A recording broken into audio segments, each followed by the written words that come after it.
are some of the issues that parents seem to worry about when their children start growing up? Well, in general, one of the things that parents want to know about is that their child is growing physically, but also developing along normal lines socially and cognitively, and in terms of their motor skills. And so there's a considerable amount of time that we spend talking about those issues to make sure that those things are happening as they should. We are conditioned as parents early on, your child is in this percentile for height and weight, so we are conditioned to compare children. You have some feelings on, is it all right to compare yourself with your children with other children? The sort of common wisdom is that you're not supposed to compare your kids. And I often have people tell me, well, I know I'm not supposed to compare my child, but I saw this other child who was doing this or that. And I actually think that's a real valid thing to do because it gives people at least a basis for starting. I think what people want to avoid is drawing conclusions or making assumptions as a result of their observations. But in the sense that the observations initiate some questions and give them a starting point, I think actually it's a very reasonable and a very natural thing to do. Let's say your child is not performing as well as, say, other children are, and you notice a difference. Are you to assume that maybe your child is lazy, or could you, assess it as maybe there's a problem there? And I'm not sure which one of you wants to take that.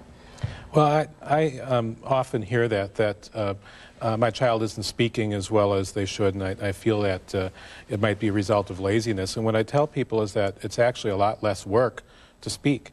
And so to take sort of a character definition like laziness or something like that and make it a cause for a child not speaking might sort of be almost in a way sort of a defense mechanism or a denial perhaps. And I really think that it, because children want to progress and want to do things, that I would hesitate to use that sort of judgment to ascribe a child's development. Catherine, where would you come in as a therapist?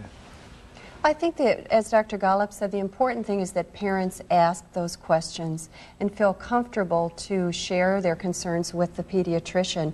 Often we're there in a capacity if the pediatrician determines that the child needs some support, or maybe we need to evaluate further how the child is doing. Mm-hmm.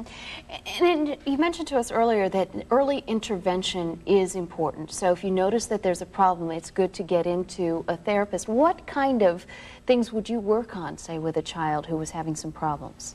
Depending on where the problem areas are early on, especially in the first 3 years of life, much of the learning that a child does is through play and through normal situations. So in a therapy situation, we very closely involve the families and taking the child through very typical experiences through play, talking through gross motor activities that are designed specifically to reinforce certain components of development and then help parents learn how to carry that over in the home setting. So your contact would typically be a few times, not a prolonged... Depending on the needs of the child, it can be a one-time visit if the child needs that, or it can be periodically over time to support the parent as the child begins to change. Well, you mentioned that parent involvement is very important as well. So you're probably doing playthings with the children and working with educational types of toys. What is it that the parents are expected to do out of this? They don't get away scot-free, do they? No, they don't. And in fact, what they find early on is they invest themselves in the process because they begin to see change in their child, and they learn how in very simple ways to reinforce normal development during the course of a day. And in fact, the program that we're having at St. Joseph's this coming Saturday, May 18th, will involve discussing with parents how normal developmental situations can be used to further their child's development. Especially with summer coming up, there are lots of things kids are going to be doing, and so it's helpful to know in very simple ways how you can help your child to do his very best during that summer time. Catherine Shaker and Dr. Howard Gollup, both from St. Joseph Hospital, thanks this morning for spending some time with us. Thank you. All right, today is the day, as you've heard, to donate your non...